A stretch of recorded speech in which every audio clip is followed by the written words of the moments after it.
Good evening, everyone, and welcome to another edition of Let's Talk About It. This is Susan Johnson. I'm here with my co-host, Dennis O'Brien, and tonight we have a very special guest and longtime friend, Don Phillips, who is the pro bono director for Connecticut Legal Services and attorney director. Statewide Legal Services. Oh. That's right, Statewide Legal Services. Okay, I was just to break in, of course, Susan. Please do. Please break in anytime. Okay. You are always welcome. As the co-host, you can break in. You stand corrected. That's how I feel about co-hosting. Okay. I can break in, and you can break in. I know you know that. I know you know that. Anyway, welcome to our show, Don, and thank you so much for being here. And I just have to say also that Don is the son of Dave Phillips, who put the frogs on the bridge. And he was a professor at Eastern Connecticut State University, and he wrote Legendary Connecticut, which is how we got the frogs on the bridge. So I have to say that, give the little bit of history, and welcome so much to the show. We really are very appreciative of having you here, Don. Well, thank you for having me. I really appreciate your offering this guest spot to me, and now I understand why you put the guest in the middle in between you. Right. Well, it works out well that way. And I just wanted to add Janet Phillips, his mom, was an institution at Town Hall there for quite a while. Yes. And David, of course, was a professor at Eastern Connecticut State University, and the author of what was it, Connecticut Legends. Legendary Connecticut. Legendary Connecticut. Tales from the Nutmeg State. And he was a great storyteller, also a St. Louis Cardinals fan, as is Don. David and I used to get together and watch games together back in the day when he was still with us, and I really miss him so much for a lot of reasons. Yeah. And I'm not from that area, but David was anyway. I don't know about Janet, but from the St. Louis area, and they also had a nice place up in Maine. And we used to visit them on the way up to where Susan's family is from in the summertime. Those were great times. Yeah, Washington County, and you're down there by Ellsworth. Right there. Little town called Trenton. And yes. For folks who have been to Bar Harbor or Acadia National Park, you have to go through Trenton unless you're getting there by boat. That's right. That's right. And it would be only one bridge. Very good place. But thank you for bringing back the memory of my parents. Miss them terribly still, and so Dad did grow up in Webster Groves, Missouri, which is a suburb of St. Louis, and brought his love of the Cardinals home, and that's how I became a Cardinal fan. And then I meet this character over here, Dennis, who I find out is also a Cardinal fan. So we've continued to stay in touch during the baseball season. Absolutely, we were excited about that 17-game winning streak last year, and. Yeah. I wanted to point out that I've been a Cardinal fan since 1949 at age 6. My dad was a Cardinal fan, but he was from New Britain, Connecticut, and I think what happened with him, and I never got a chance to ask him because he passed when I was 17 years old, but I believe he was a Cardinal fan because back in the 30s and 40s, the era of Dizzy Dean and Frankie Frisch, and then Musial and the great Cardinal teams of the 40s, I think the Cardinals were sort of like America's team. And people got on the bandwagon back then all over the country, and there is still a Cardinal nation. And we're part of it, right, Don? That's right. Well, back in those days, Dennis, the Cardinals were the team furthest west. Yes. The teams that moved out to California and then first moved out west. So the Cardinals had an amazing fan base that really stretched from the Midwest to the West. So, Mom, by the way, she grew up in a small township called Littleton, up near Presque Isle, almost on the Canadian border. And so I didn't know that. But they met at a resort in Northeast Harbor, Maine, one summer when they were both working there, and the rest is history, as they say. Fantastic. So, yeah. Fantastic. Yeah, they had that great house over on Antrim Road, and I remember going there many times to watch those games. Yeah. A little bit of history there. And anyway, I do advertise the show on Facebook, and I mentioned this was a homecoming for Don Phillips coming home to Wyndham, Willimantic. Right. Well, I haven't gone very far. Nope. At least geographic-wise. But I graduated from Wyndham High School in '76, Eastern Connecticut State University in '81, before moving out to the Hartford area where I spent most of my professional career. And while you were at Eastern, I believe, you did work in the legal services office in Willimantic, Connecticut, I believe in the Medicare unit, right? That's correct. With Susan Johnson and all those characters. And Judy Stein. that's how we really got to know you really well. Yeah, I was telling Susan before the show started, it's been 41 years this month that I met both you and Susan, Wow. Dennis, and that was just one of the best educational experiences I had at Eastern, and still think about it very fondly. And it's what really made me want to be an attorney, and in particular a civil legal aid attorney. Right. I mean, there's so many people that worked with us from Eastern and from UConn that when I was doing a lot of court work running around the state, that I would run into them in court at short calendars and stuff. People had been, interns at Connecticut Legal Services. It was a great pleasure to have them, among many others, and they really did help us a lot. And we had quite a heavy workload, and we're going to talk a little bit about that today, about the workload of the legal services programs in Connecticut. Yes. I'll let you start by talking about statewide. Sure. So 3 years ago, it took me 31 years after graduating from law school to become a civil legal aid attorney. So I've had quite the circuitous route to get to where I am today. But as Sue mentioned, I'm the manager of the pro bono unit at Statewide Legal Services. A little bit about Statewide.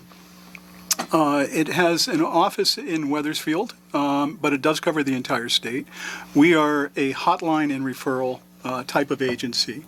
So we tend to be the point of entry for most people who are looking for help in civil legal aid. So that would be housing and family, government benefits, consumer issues, things like that. And so our clients come from all over the state. And they're really amongst the poorest residents in the state of Connecticut. And for us to be able to provide services to them, they generally have to be at 125% of the federal poverty level or below. So, as I mentioned, we're a hotline. Calls come in. We have intake specialists, a unit. They handle thousands of calls every year. So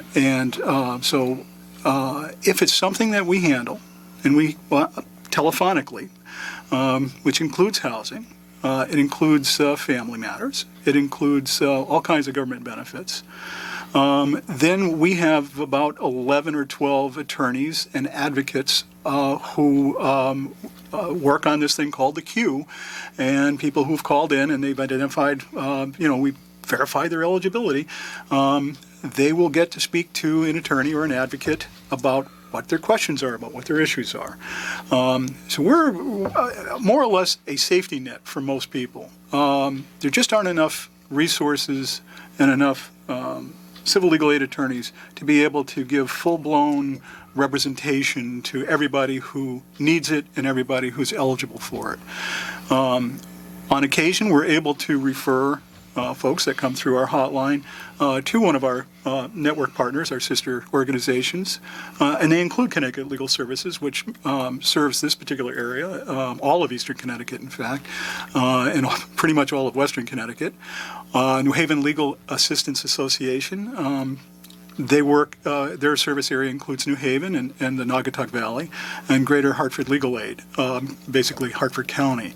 And so, when it's somebody who needs an attorney basically to represent them in court or in an administrative agency action, our attorneys don't do that. They do give advice, but they don't actually stand next to somebody in a courtroom and provide what I would call full direct representation. But again, they're already getting their own clients, and so the referrals are important, but we handle thousands of calls and we open thousands of files, and we open them and close them pretty quick. But those are for folks who basically wouldn't even get an opportunity to talk to an attorney. So and it's not in a nutshell, but that's what we do at Statewide Legal Services.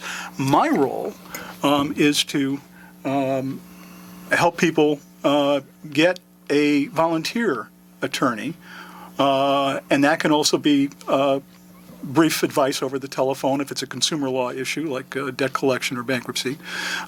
We do run clinics in two different areas, family law and the return of security deposits from housing matters.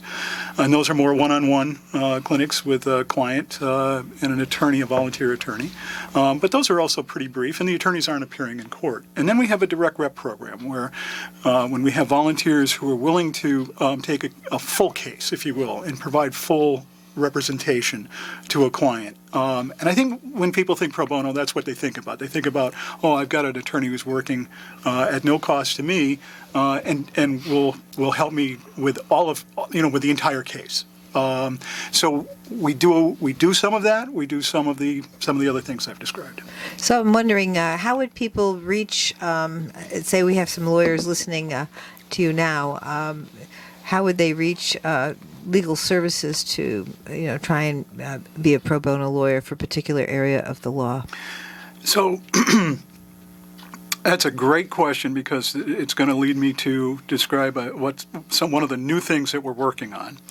But right now, the best way to do it, quite seriously, is to contact my office, contact me directly, and let me know. I do some outreach typically through the bar associations, Connecticut Bar Association and the county bar associations. I'm working very closely right now with the Connecticut Bar Association, and they have a couple of programs, and one's called the Connecticut Pro Bono, the Pro Bono Connect, the CBA's Pro Bono Connect program. So that's one way they can work with us too. If they join the Pro Bono Connect, take a seminar, and make the CBA's pledge to take on a pro bono case, they can take any one of the 14 trainings for free. They get put on a list, and that list comes to our office, and so we try to match those attorneys up with cases that we have. Another way is, and this is not the best way anymore, but there is a pro bono portal that has an application on it. It is unfortunately a portal that is on shaky legs. It's on a platform that's no longer being updated and really needs to be replaced. That said, there is an opportunity to go on to if you just Googled Connecticut Pro Bono Portal, it'll probably bring you right to that. It's part of ctlawhelp.org, which is a website that has a phenomenal amount of information on legal areas. It's available to the public. There's a lot of brochures on it, but there's a separate function. There's a separate part of it that is the portal for pro bono attorneys.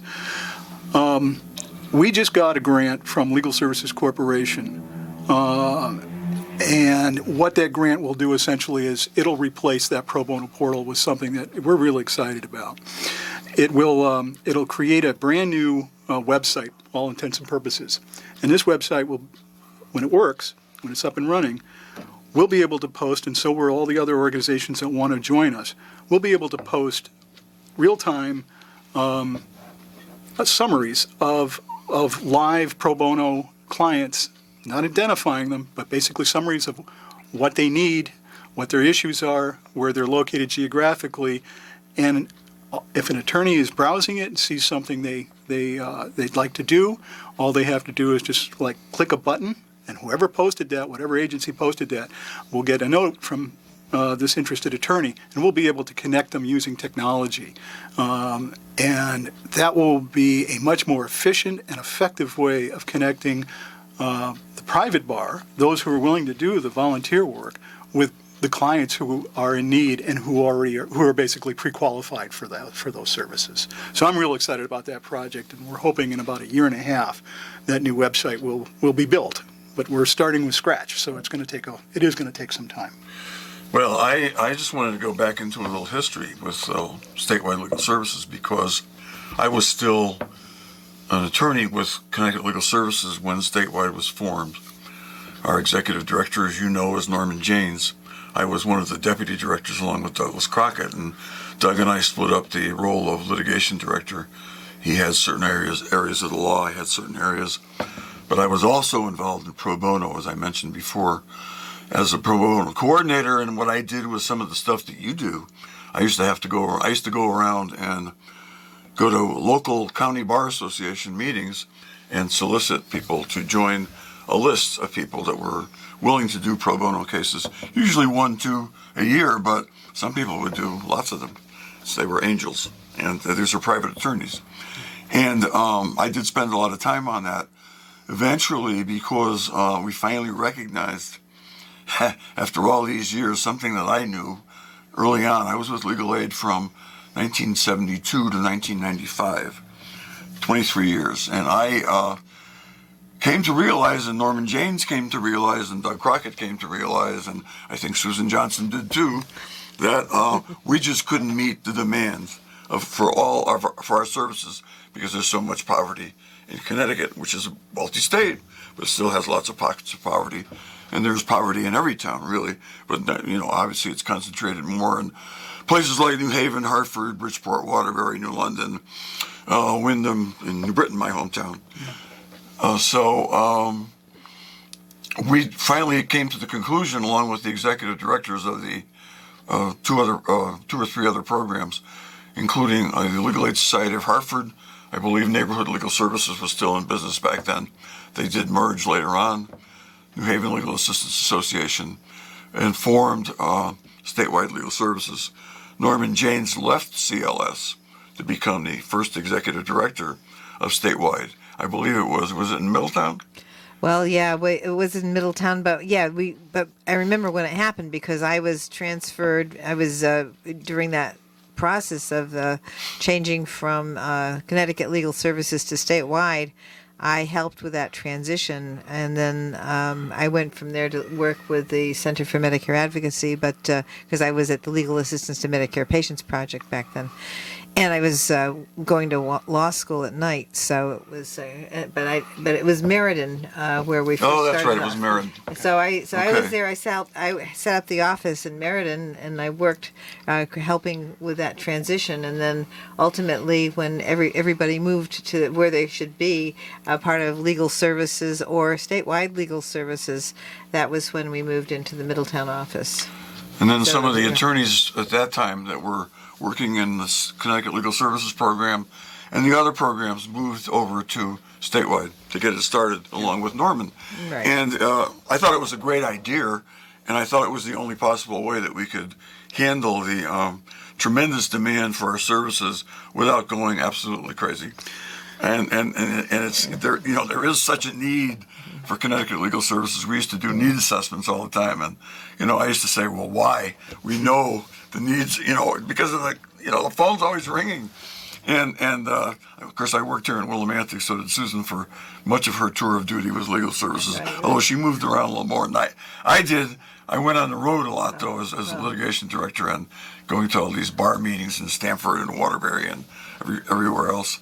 But it was a great idea to set that up. It was one of the greatest ideas. Now, my understanding is that I know that people could still call our Willimantic office and get services back then. But from what I understand now, aren't most of the cases that go to Willimantic and all the other legal services offices in the state that for full representation, don't they come from you? At Statewide? Yeah, I'm going to go on a limb here because I don't know if this answer is correct 100%. It's not your department. It's not. Okay. No. Well, but I will say this: because those organizations, our sister organizations, right. Connecticut Legal Services being one of them, they have multiple offices throughout their service area. Absolutely. Right. They still have 5 offices that in the community, and so people in those communities know them. Yes. And so there's walk-ins, there's word of mouth, and so a lot of times they're getting clients directly, not necessarily through us. And what that's meant is over time is that yes, we started out being the point of entry and then the referral service for all of that, but it's evolved. And again, with Statewide only having the one office, and not meeting clients in those offices, we do hotline work, that we haven't developed the strong community ties that the other organizations have. So I think what's happening is that they're getting clients directly. Okay. Now some of their clients actually get referred to us. Yep. for pro bono work. Right. And we try to supplement through volunteers those clients who are really the most needy, some would say, in the most difficult kinds of In the most circumstances. jeopardy. Yeah. Like So we have losing to, a home or something like that. yeah, we have to prioritize, and that's sometimes the hardest thing about working in legal aid is that you really want to help everybody. Everybody and anybody who is eligible for your services, you want to help them, and unfortunately, we just can't. So we end up having we triage, is how we put it. We triage the cases, not the individuals, but we look to see what is it we can do, who needs the help the most, and that's where we put our resources. So, yeah. I would just say when you have a legal issue, there's usually a time frame situation that you're in where you have to either make a request for a hearing through one of the administrative procedures that you might have, depending on the agency that you're looking for the benefit from, or if you've got a court date, again, there's a time frame. So going through the statewide legal services programs helps make the referrals to the local programs, whereas if you're in an emergency situation, trying to get, even if they call you first, I would imagine you'd help connect them to the local office so they could get right on it. Yes. You say emergency, and you mentioned court dates. One of the highest priority areas is if someone's calling and their safety, their personal safety is in jeopardy. So domestic violence comes to mind right away. Sure. The loss of a home, an eviction or a foreclosure, if it's imminent.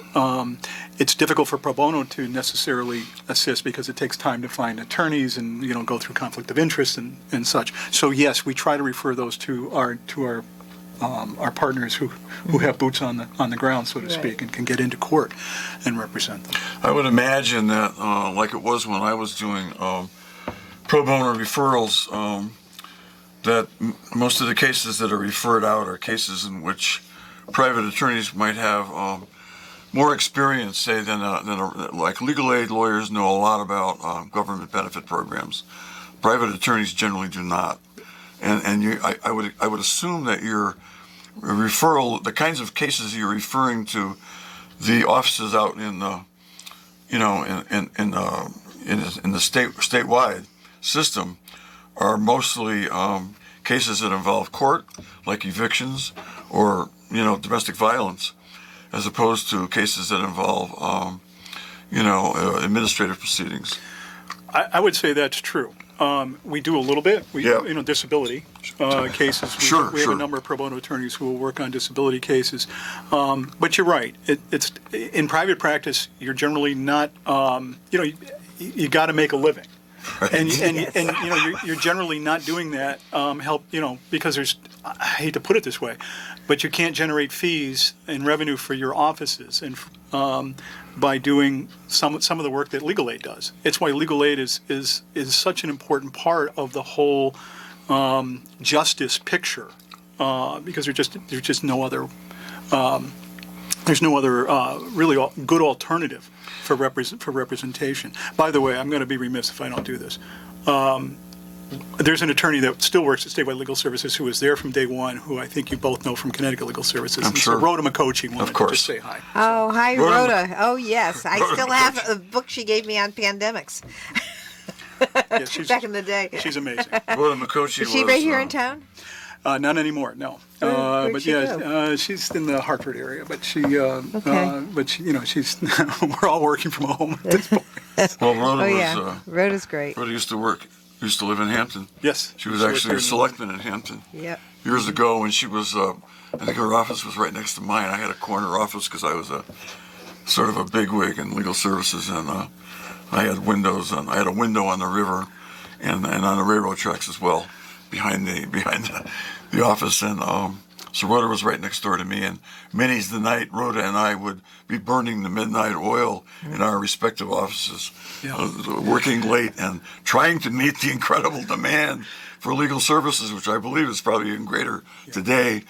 We've got a sign from our producer, Matt Rupar, that it's time for a commercial break, so we will be back with Don Phillips returning to Wyndham which is not so far away from where he lives. And we'll be right back with Susan Johnson, Don Phillips, and me, Dennis O'Brien, and our wonderful producer, Matt Rupar, right after these messages. Everyone, this is Susan Johnson. I'm here with my co-host Dennis O'Brien and our very special guest and friend Don Phillips, who is here talking about the wonderful work that Statewide Legal Services does, and he's the pro bono manager, trying to get some lawyers there to help us out. So help all the people in Connecticut do a little bit of volunteer work and help the poor. You know, we were talking before the show about the situation. I think it would be good, because I think you understand it and know it better than we do, about housing, about landlord-tenant law at this point in time, because there's been these moratoriums, and I don't know exactly what the status of that is now. Could you tell us? I mean, it's in flux, I know that, but there was a moratorium on evictions. Well, let me just say that, because in the legislature, I've done a little bit of work on that. Oh, okay, so you're going to chime in. All so right. I'm going to chime in because I'm on the housing You're committee. going to help him. All right.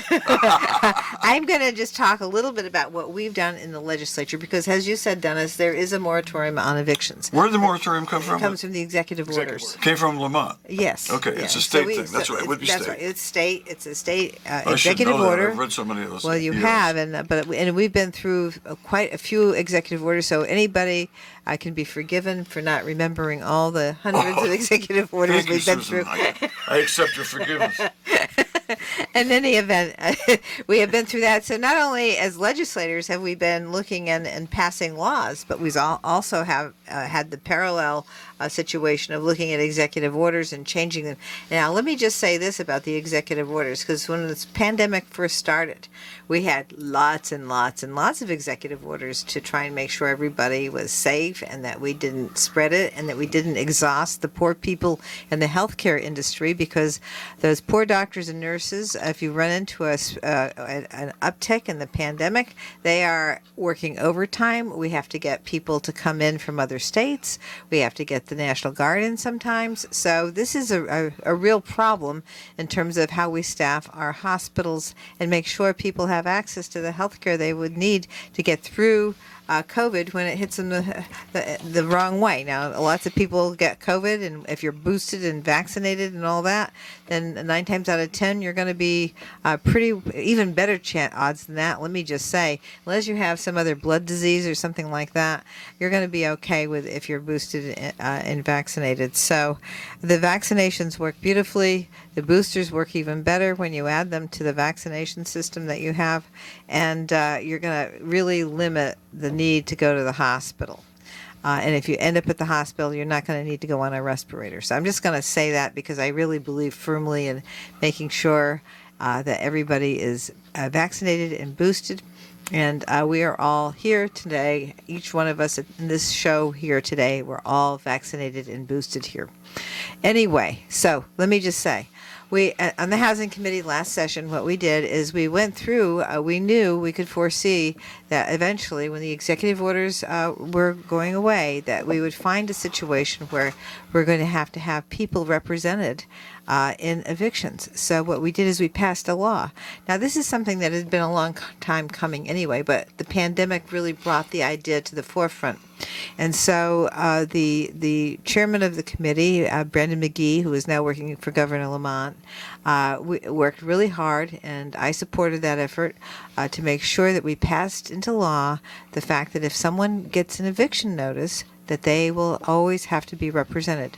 And when the landlord provides the notice of eviction, there will be information for that person to call so that they can get an attorney to represent them in the case and go through the eviction with counsel. Because 9 times out of 10 in the past, people are threatened with eviction, and maybe it's just because they run into a little personality conflict with the landlord, but they don't know enough to get help.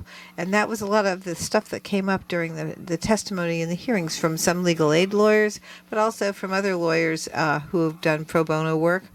And so what we felt that it would be very, very important for people to be able to be represented in those kinds of situations. Now, also with the fact that we have a problem with people not being able to pay their rent because they're not working, because they're either ill, they have children and they can't get the children into childcare because the childcare providers are not there like they used to be.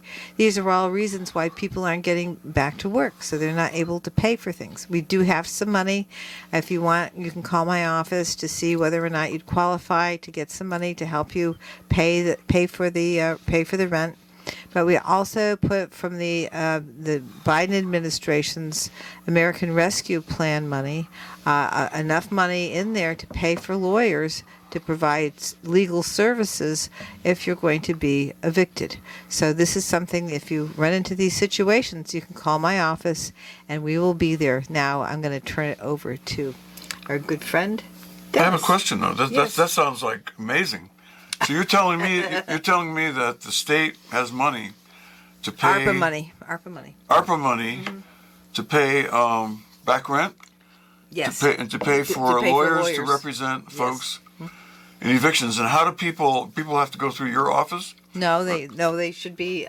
This is something they can call me and I'll help them. Okay. But that's not the process. Supposing I'm a tenant and I'm behind in my rent because I couldn't go to work and I lost my job. Okay, and I didn't pay my rent for several months, and the landlord didn't tap into the federal money because I guess landlords had an opportunity. Well, you have to do it. Let me just say this: you had an opportunity to work with your landlord to get the money. Okay, and there were problems with landlords and tenants connecting on this to get the money, and if they didn't go through the process, then that is another aspect of this whole situation. So, Okay, so that's a problem. There's a process, and they should have been working on it to get the money together. It was supposed to be a team effort between the tenant and the landlord. So you're saying though that everybody who gets an eviction notice, and I think Don mentioned this before, is going to get a notice that they have a right to an attorney. Yes. Okay. Yes. And it tells them how to contact whoever is going to provide that Right. I don't know if it's going to be statewide. You can Well, chime in we later. haven't. I don't have all Okay, that that's information. been I just worked have the out. legislation. All right. But wait a minute. Let's hone in on this because this is important. Yes. So I'm getting evicted because I didn't pay my rent because I had a good reason why I didn't pay my rent. But that, in the final analysis, that doesn't matter. I'm getting evicted for non-payment of rent. Correct. I get a notice that I have a right to get a lawyer paid for by the state.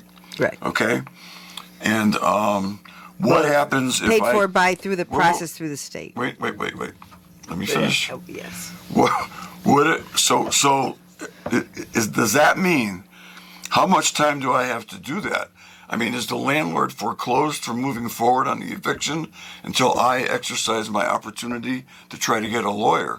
Or can the landlord go forward if I sit on my rights and I don't avail myself of I just asked you a question I can tell you don't have the answer to. That is, we didn't That is change. a hell of a question, right? Really, Dennis, honest to God. Just like in catechism Let me just class. say to you, we did not change the process for eviction. No. And that's what you just asked me. Okay, so if I get that notice that I have a right to a free lawyer, if I contact the right people, and they're going to pay a private attorney to represent me, I better darn well act on it. Because if I don't act on it, I'm pretty sure the landlord can go forward. Well, let me just say, if you get a notice of eviction at any time at all, you better act on it immediately, okay? Yes. Because that is Good advice, the Susan. court proceedings go, and they don't. The court we are the legislature. We go through the executive, and the judiciary is separate. Okay, we didn't change any All right, of the legal now you're proceedings. right on. You're right on. okay? You're doing it. You're doing it. You're doing it. You got it down now. All Okay, right. but if I'm the judge in an eviction case, I might say to the parties when they appear in front of me, defendant, do you have a lawyer? No. Were you given notice of, that you have the right to a lawyer paid for by the state of Connecticut? Yeah, but I haven't had time to act on it. So they might give them more time to check it out. So it's important for the judges to know that. I'm sure the judges are going to be informed. The judicial department will be informed. Because if you can't avail yourself of that, then you probably will have to get Don Phillips to find you a pro bono lawyer. Don Phillips, your turn. Okay, so you've teed up quite a bit. Well, it's important. And I'm going to try and unpack it as best I can. Right to counsel legislation that was passed last year. It became law and took effect, I believe, on July 1. Is the program is not yet rolled out, but it will be very soon. So I don't even know where to begin. Wait a minute. Let me ask you a question now. Yeah, that would help. Is the program's not yet rolled out? Yeah. Is the moratorium still in place? Yes. Okay. So let's start. We'll start with the moratorium. All right. Okay. So Governor Lamont, through one of his executive orders, the most recent one, extended the moratorium on evictions to, I believe, February 15th. Correct. So we're right around the corner. Yep. We understand that that is not going to be extended again. So we think that that is going to be the hard date where, the eviction process will be able to be utilized fully. So the program will be, I believe, up and running. And again, I'm not intimately engaged or involved in that aspect of what we do. But that said, there will be a toll-free number for people to call who have been served either with a notice to quit or with a summons and complaint that they are being evicted. What Susan said is absolutely important for tenants out there to understand. The moment you get served with a notice to quit, and that could be something that's either left at your door or you'll meet somebody at your door who's going to hand it to you. The minute you get that is the minute you should then call.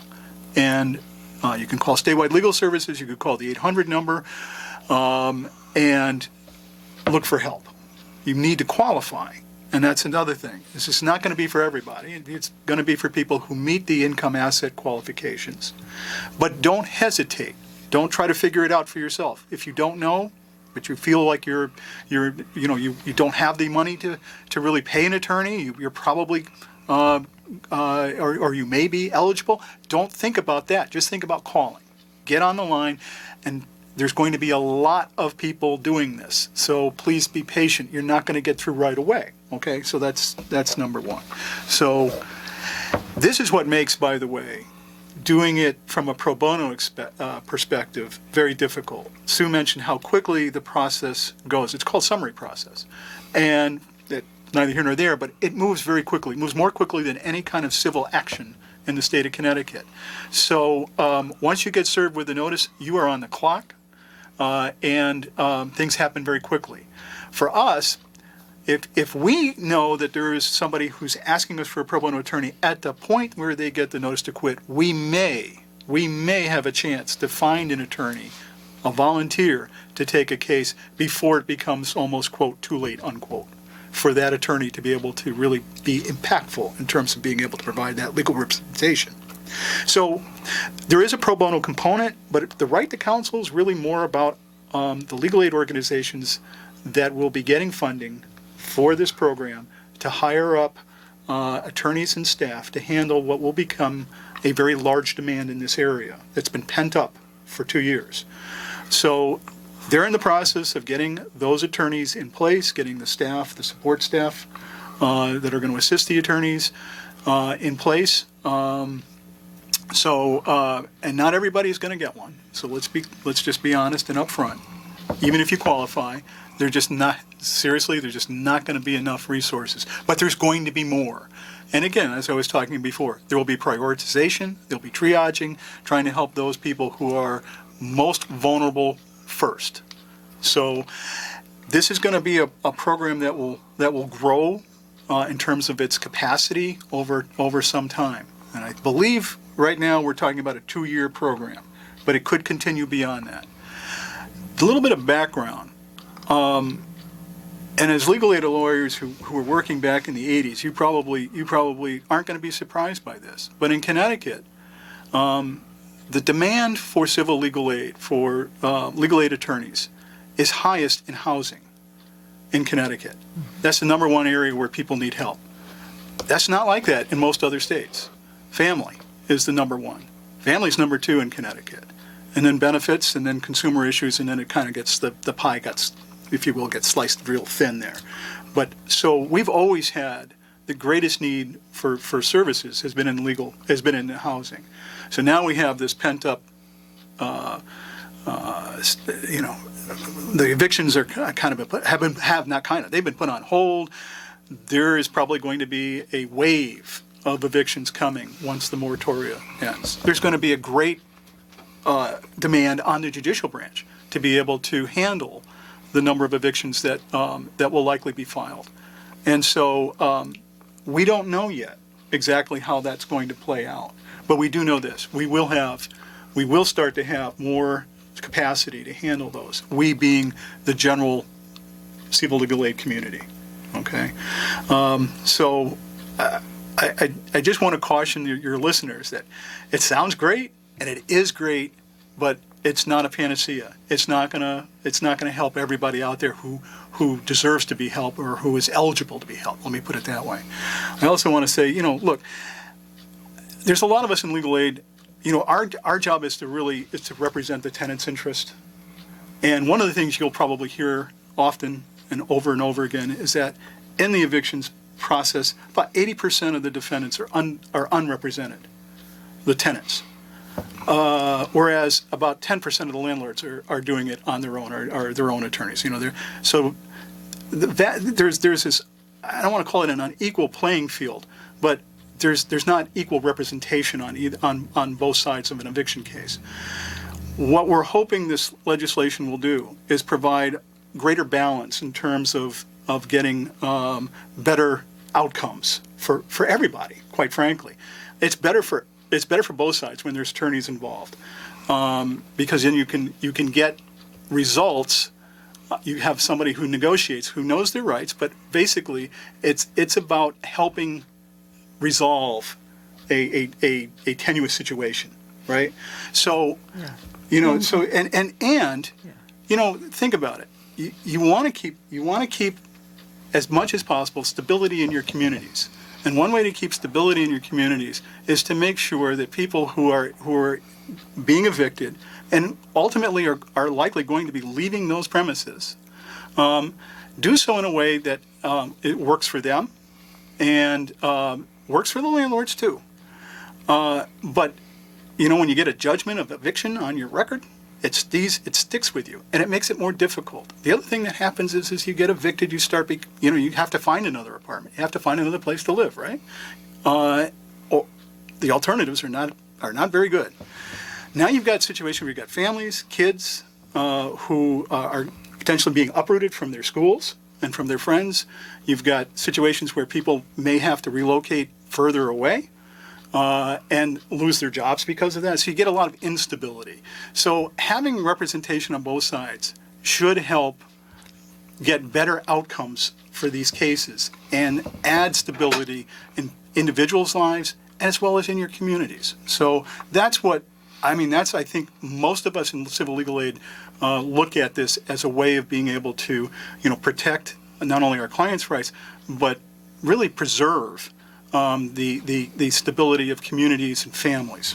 Yeah, well, one of the things that I wanted to mention about when we were negotiating with everybody on the legislation, and we got testimony from other legal aid lawyers and from people in the community.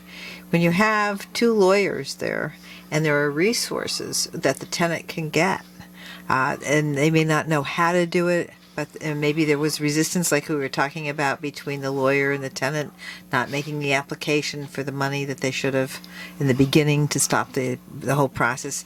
They can even end the court by making sure that they get all the resources available for that tenant to pay the landlord off.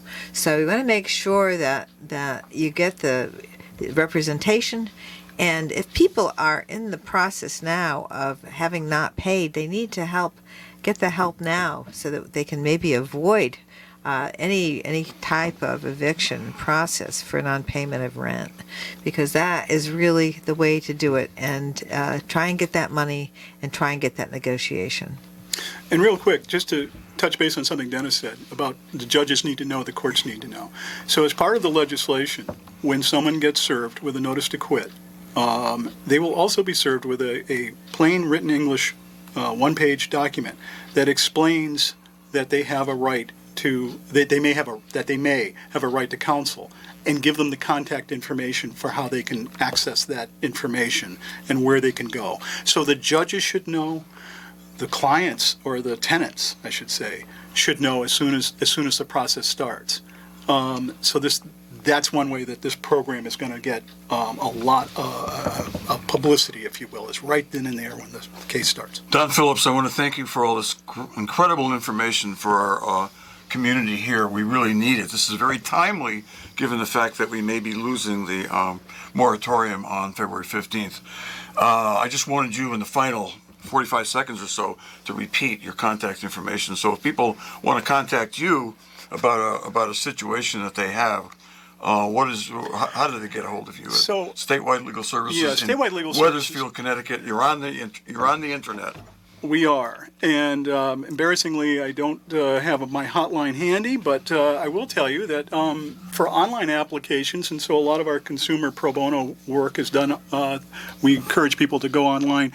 It's apply.slsct.org. If you enter that in your browser or Google that, should bring you right to our application page. And I believe that, too, will also have the 800 number. So silly me didn't bring that. That's okay. It's very easy. Just get into the Statewide Legal Services, Connecticut, and you're going to get there.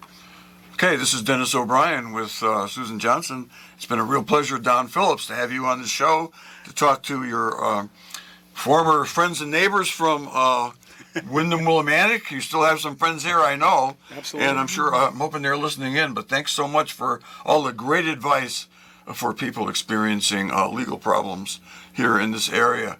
This is Dennis O'Brien, Susan Johnson, Don Phillips. Have a Matt great week. Rupar saying, have a wonderful weekend. Yay. And hey, don't do too much shoveling. And stay safe. And warm. And warm and healthy. Good night. We'll be back next week with another great show. AARP.